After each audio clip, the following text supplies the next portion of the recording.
Aujourd'hui, on a Eric Charette. Il est co-gérant chez Interparis. Eric travaille sur des questions liées à la justice économique, à la souveraineté alimentaire, à l'accaparement des terres et à l'agroécologie et soutient des programmes en Asie, en Afrique et au Canada.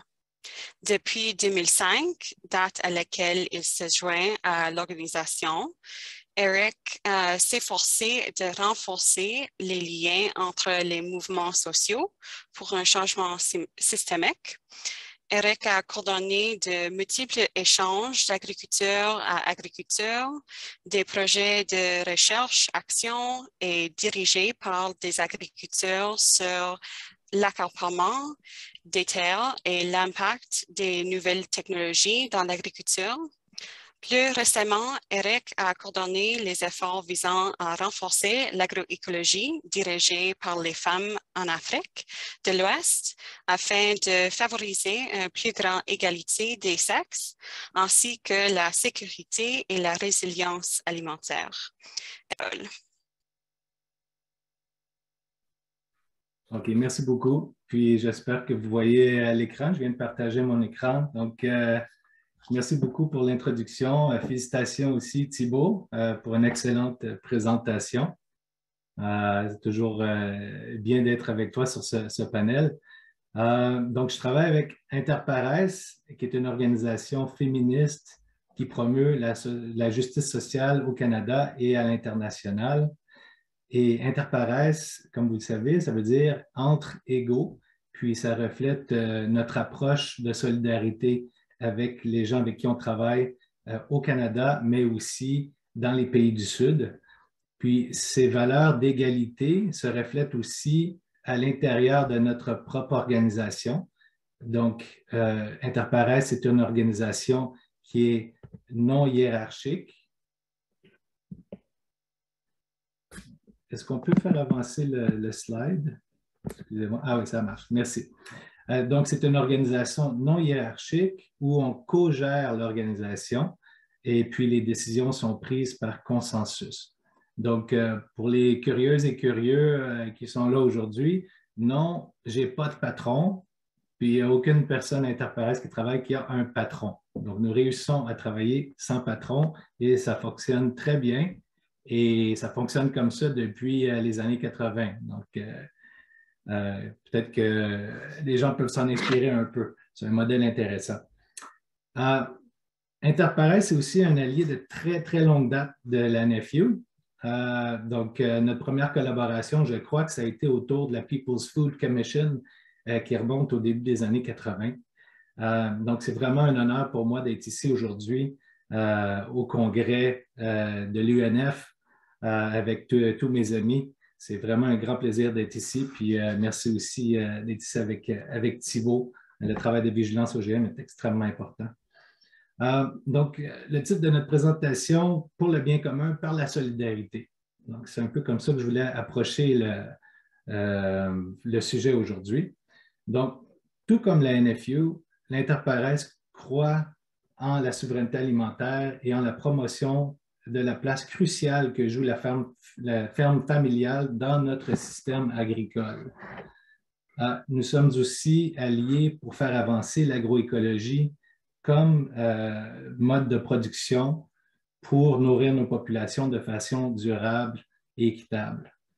Et puis, nous faisons avancer ces causes-là de la souveraineté alimentaire, de l'agroécologie, non seulement en alliance ici au Canada avec la NFU, mais aussi avec des organisations en Afrique, en Asie et aussi en Amérique latine. Donc, puisqu'on dit souvent qu'une image vaut 1000 mots, j'aimerais vous présenter une petite vidéo rapidement sur notre approche.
en pensant à ce qui pourrait intéresser mes amis de la NFU aujourd'hui, j'ai pensé à partager quelques histoires inspirantes du travail de nos partenaires, la Deccan Development Society en Inde et la Eric, Copagine.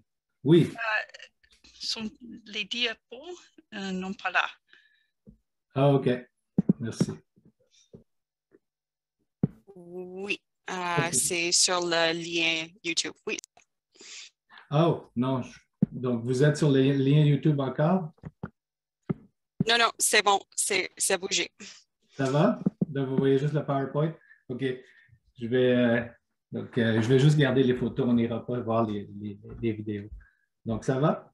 OK. Donc, en pensant à ce qui pouvait intéresser la NFI aujourd'hui, j'ai pensé à partager quelques histoires inspirantes du travail de nos partenaires, la Deccan Development Society en Inde et la Copagine au Burkina Faso.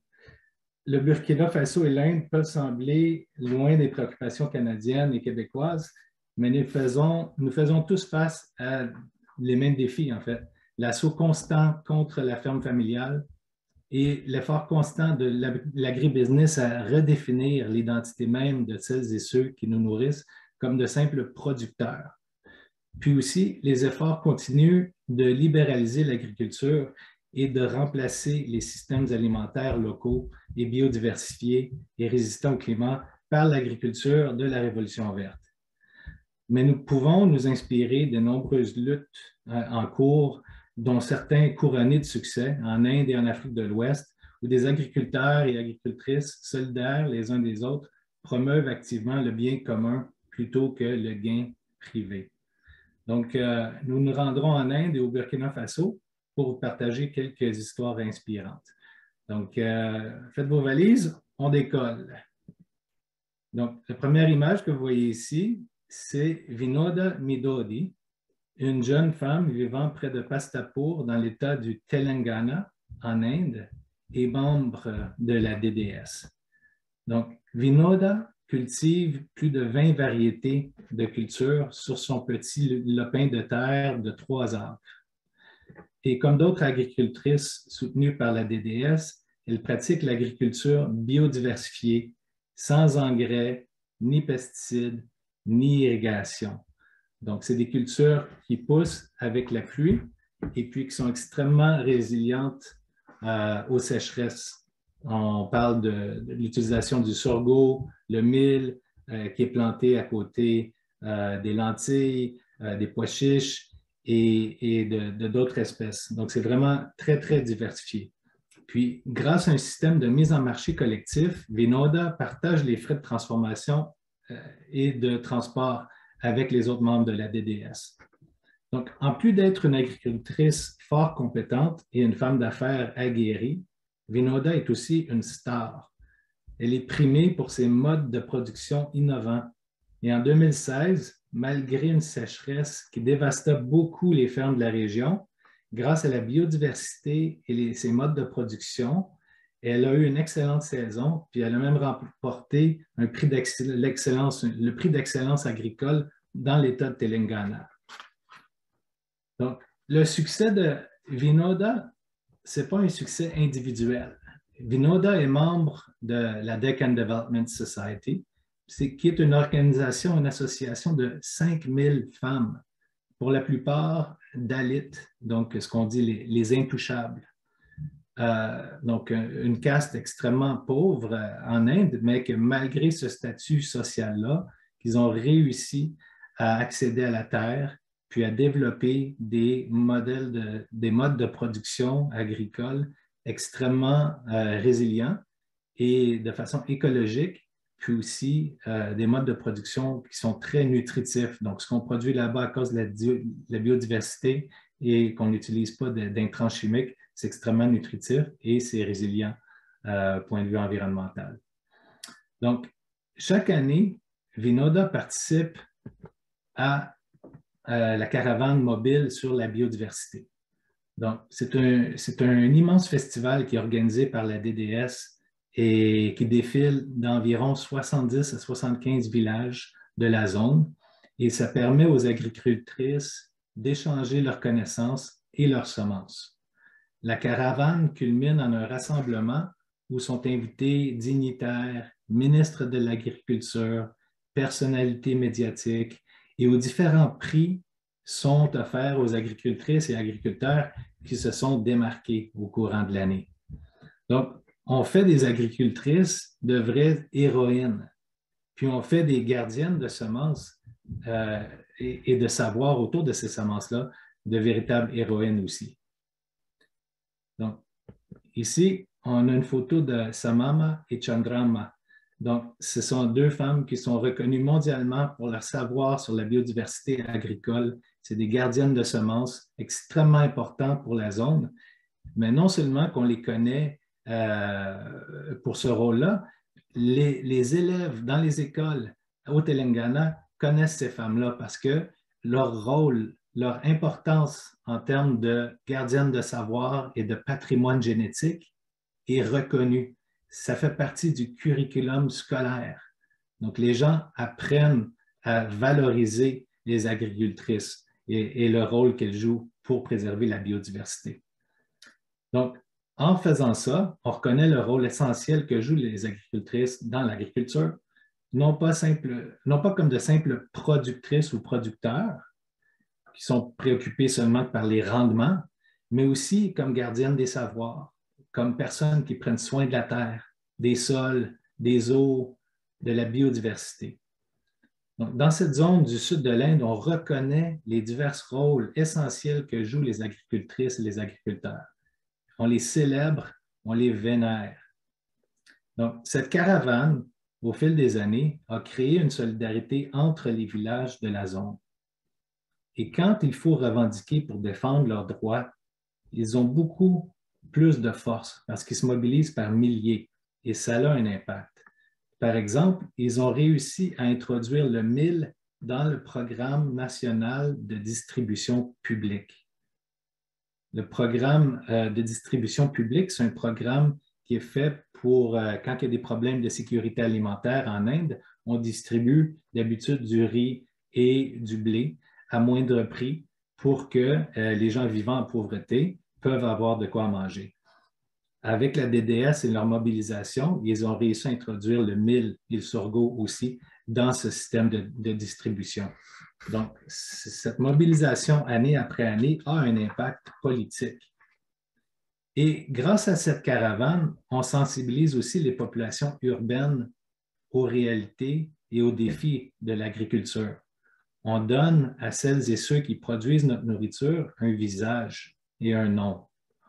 En sachant plus, les populations urbaines, les consommateurs sont plus enclins à appuyer les revendications des agricultrices et des agriculteurs. Donc, on peut penser à la victoire récente en Inde des agriculteurs qui ont su protéger le système de garantie des prix pour leurs récoltes. Moi, je crois sincèrement que sans une base solide de soutien par les personnes non agricoles, donc par les consommateurs, ça n'aurait pas été possible. Donc, c'est vraiment cette solidarité campagne-ville extrêmement importante. Et c'est quelque chose qui est essentiel pour résister aux assauts des multinationales et aux projets de libéralisation de l'agriculture. Je vais vous raconter une autre réalisation, une autre histoire qui est assez inspirante de la DDS. C'est son centre KVK. Donc, le KVK, le KVK est un des nombreux centres de vulgarisation agricole du ministère de l'Agriculture de l'Inde. Donc, vulgarisation agricole, Agricultural Extension, si on veut en anglais. Agricultural Extension Center. Donc, comme vous le savez, ces centres de vulgarisation ont souvent pour but de former les agriculteurs sur les nouvelles technologies et des nouvelles variétés qui ont été développées en laboratoire. Les connaissances proviennent des laboratoires, puis après ça, ou des entreprises, et ça descend vers les agriculteurs et ça descend vers les champs. Au KVK, c'est tout à fait contraire.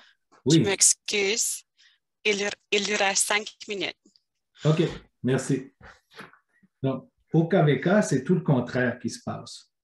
Au lieu d'une transmission de savoir de haut en bas, les savoirs locaux et traditionnels des paysans, des producteurs, des paysans sont mis sur le même pied d'égalité que les savoirs dits scientifiques.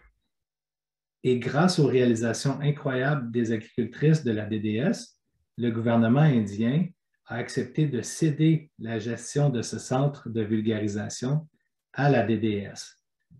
Donc, le centre sert de lieu de formation paysan à paysan, mais aussi comme centre de formation internationale, où les gens de partout au monde viennent pour apprendre ce qui se passe à la DDS. Donc, ici, les experts sont les agriculteurs, les étudiants sont les scientifiques et les décideurs du ministère de l'Agriculture. Ils viennent apprendre comment faire l'agriculture par les paysans. Ça fait songer, n'est-ce pas? Donc, j'aimerais aussi vous présenter rapidement un dernier exemple, quelque chose d'assez inspirant. Je vous présente Oumarou. Donc là, on va voyager. Oumarou, il est burkinabé.